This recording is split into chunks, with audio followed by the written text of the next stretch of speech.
xian thâu nàng hun răng in thu nghen zel zel in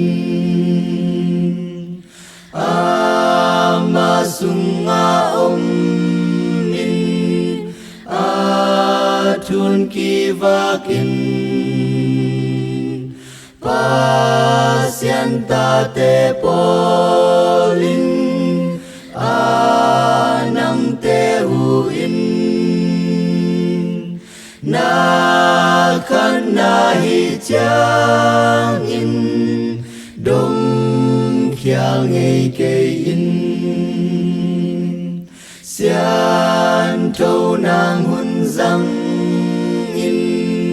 mi a kim dòng in Giêsu bek to in hun tam pi răng in amana sut nang in te ton tung in amalim lang sakin nang tad na pan in xian thâu nàng hun răng in hồng pi na zui in amaya tai kei in bang a si dong in na nuang na da dong in tu